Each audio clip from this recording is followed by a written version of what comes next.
Respected elders, educationists, dear teachers, and dear students,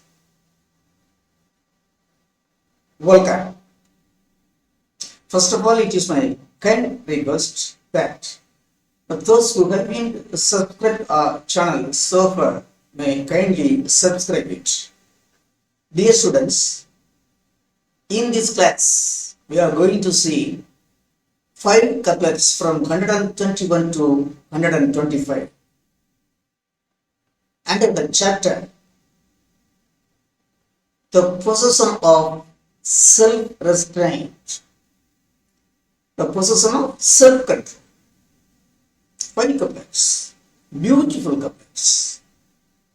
Come, let us see.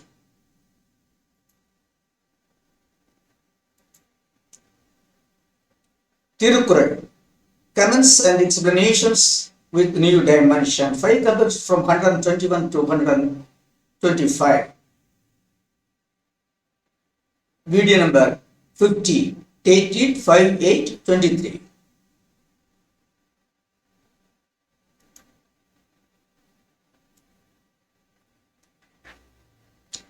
Virtue.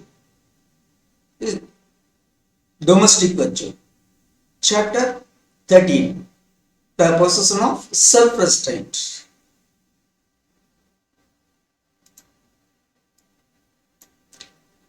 Couplet 121. Self-restraint would bring light and height. Indulgence would bring night and bite. What is the message of this couplet? That is self-restraint, self-control, that is humility, would bring greatness. Self-restraint, that is humility, would bring greatness. But indulgence, that is uncontrolled behavior, uncontrolled ugly behavior, would bring only distress and disgrace.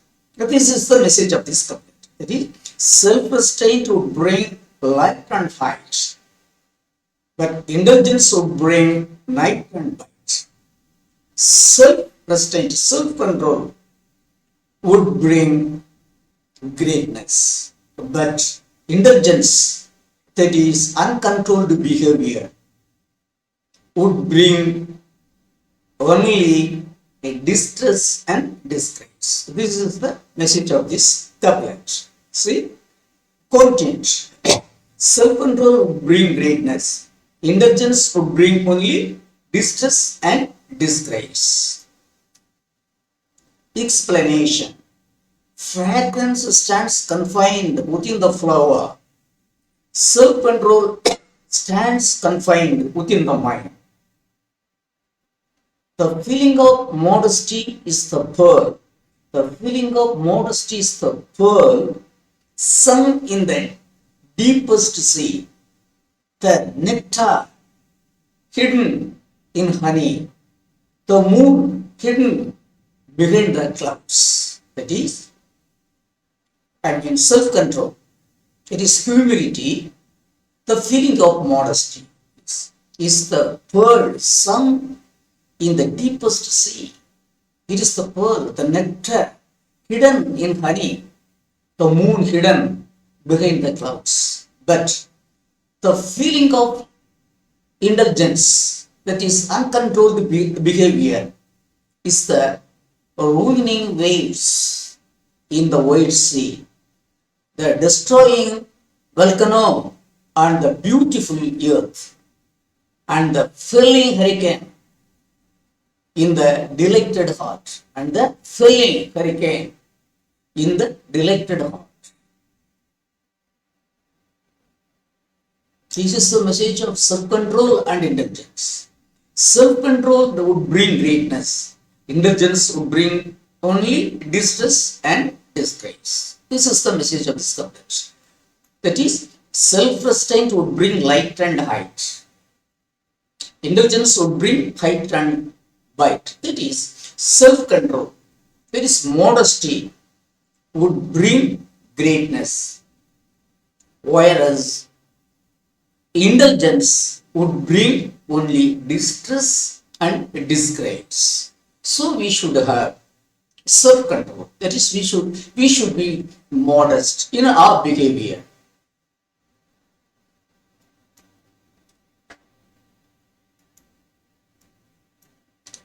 Couple 122. God's self-control as the greatest wealth. No other wealth is so great as that. Again, God's self-control as the greatest wealth.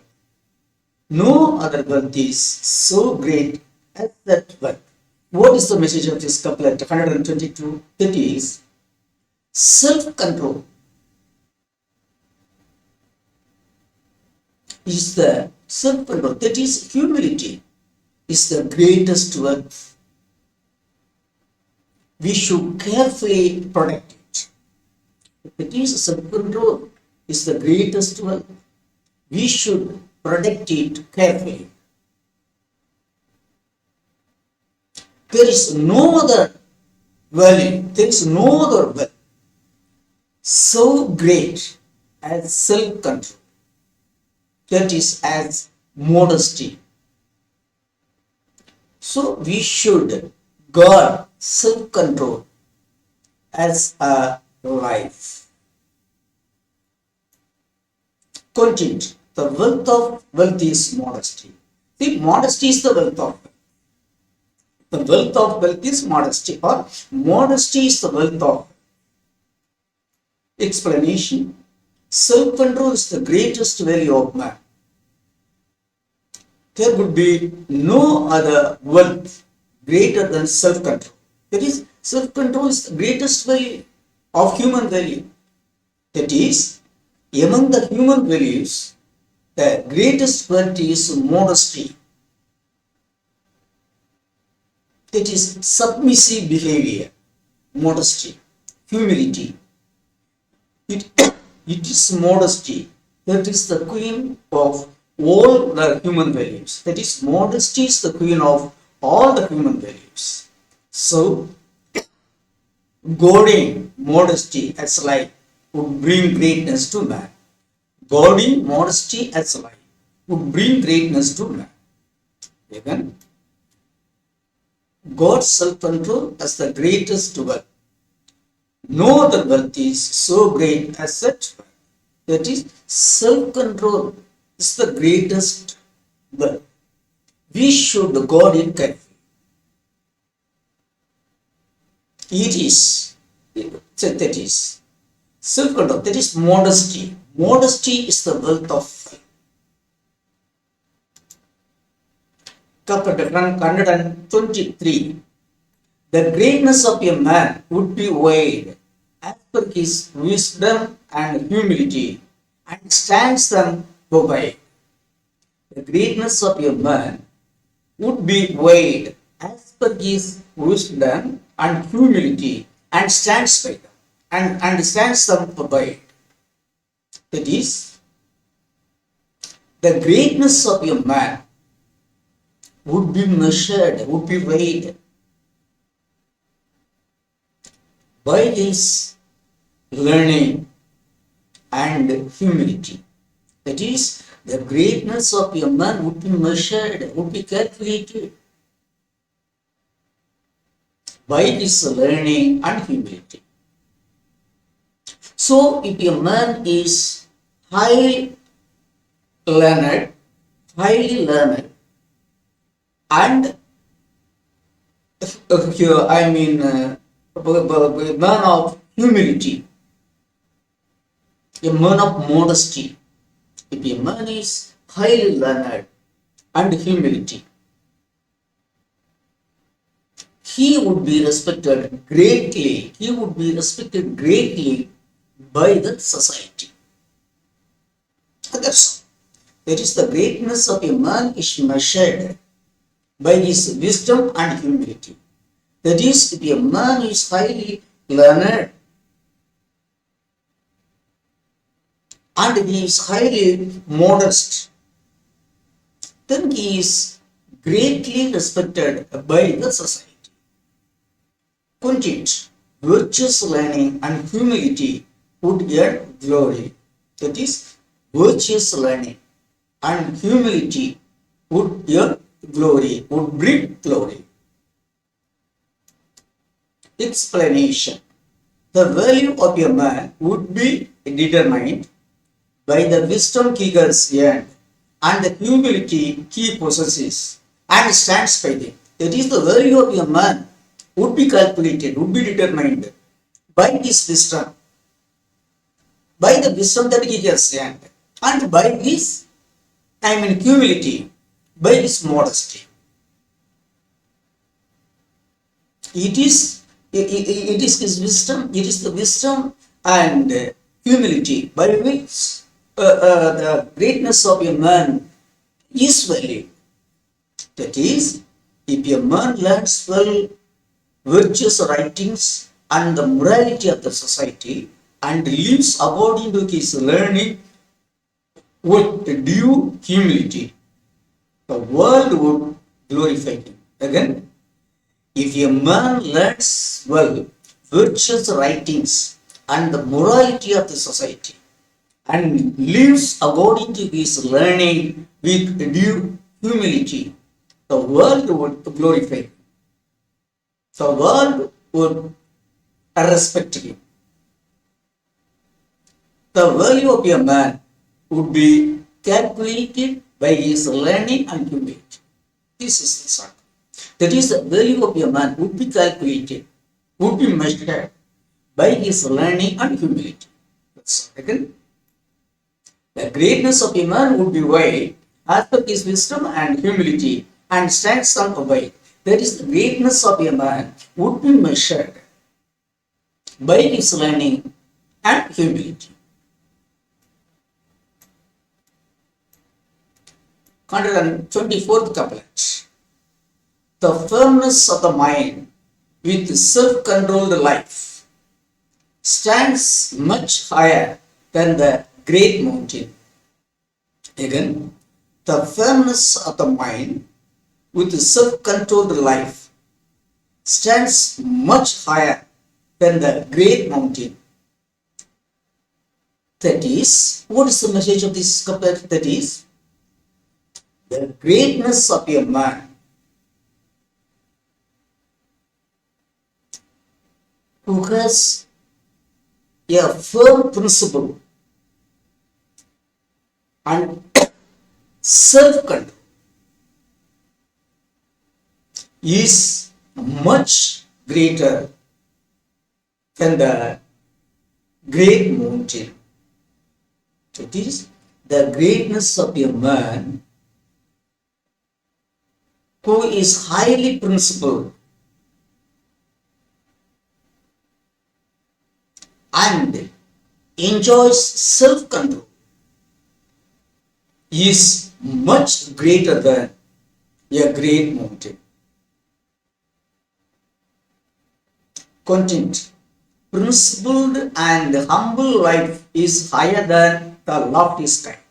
That is, principled and humble life is higher than the lofty sky. This is the content. You see, the greatness of a man of firm principle and self-control.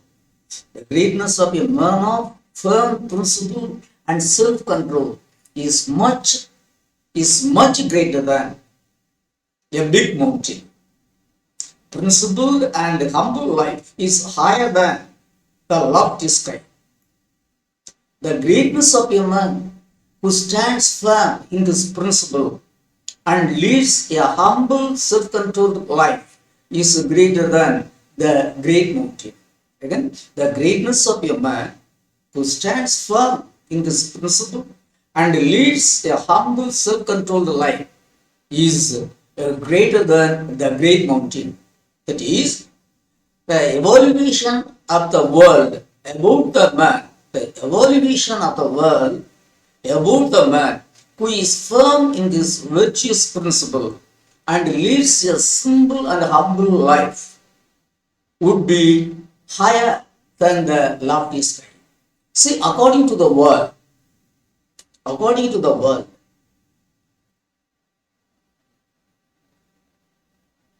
The greatness of a man who is firm in his virtuous principle and leads a simple and humble life would be higher than the lofty sky. Would be higher than the lofty sky. That is, unchanging principle and humble life is greater than anything else. Unchanging principle and humble life is greater than anything else. Again, the firmness of the mind with the self-controlled life stands much higher than the great mountain. That is, the greatness of a man of firm principle and self-control is much greater than the great mountain. This is the message of this couplet, 124. Principled and humble life is higher than the lofty sky.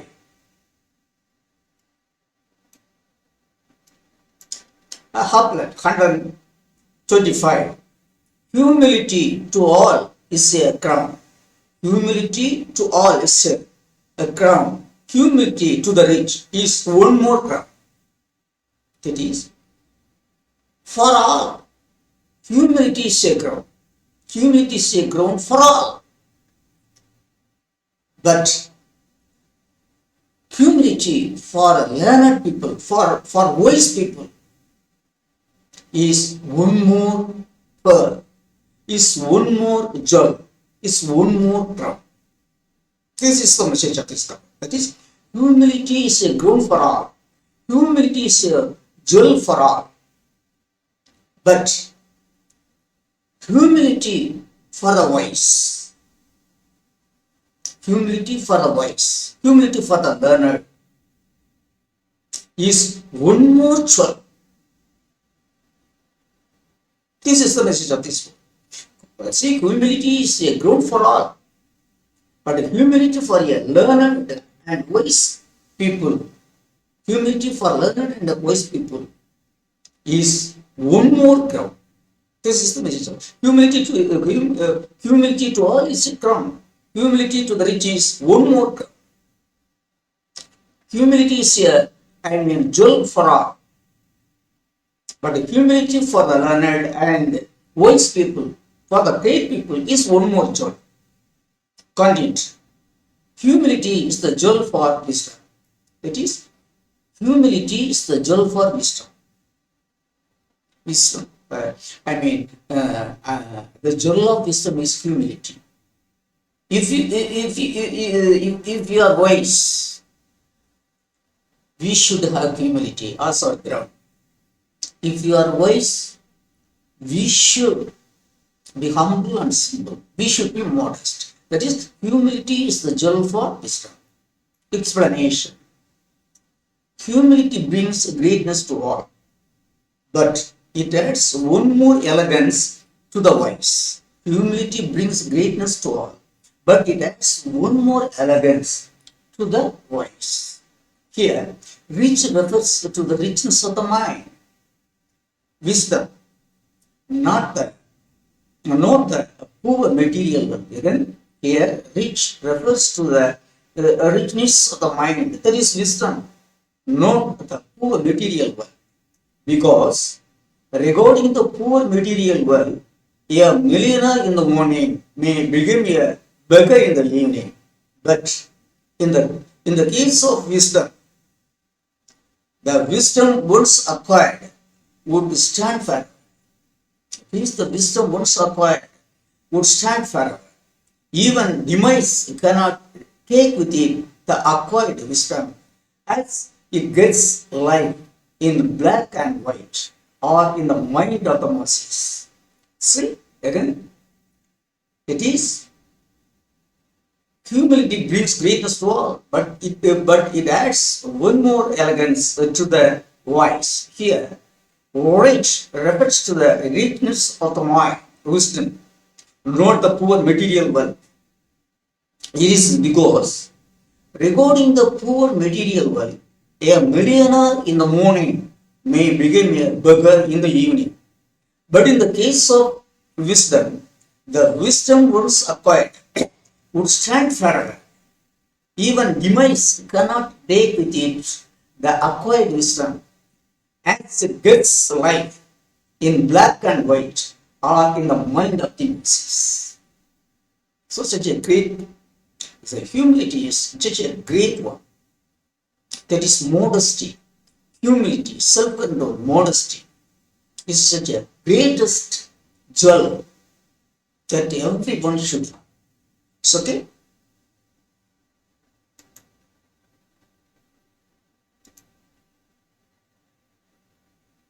Elders, respected elders, dear teachers and students, thus we have seen the five couplets under the chapter, the possession of self-restraint, that is the possession of humility. In these five couplets, say the great giant Baldwin stresses the need of self-control, the need of modesty and humility. Humility and modesty are the main tools to track human life, in the right ways. So every one of us, should be modest. We should be self-control. We should have humility on all our activities. Here, I mean, the best of the five couplets, the best one is the 125th couplet. That is, humility to all is a ground. That is, humility is a ground for all. If you have humility, you are great. Humility is a ground for all. But for the wise, humility is one more ground. Humility is a ground for all. Humility is a jewel for all. But for the learned, but for the wise, the humility is one more jewel. So, the learned people, the wise people, should be very humble and simple.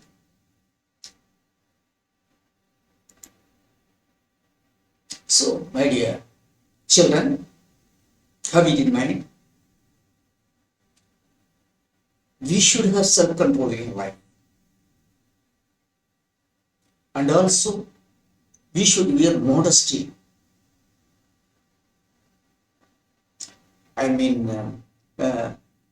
But modesty is the greatest wealth. Modesty is the greatest wealth of human values. There are so many human values. Among them, modesty is the queen of human values. So we should respect modesty greatly. We should respect,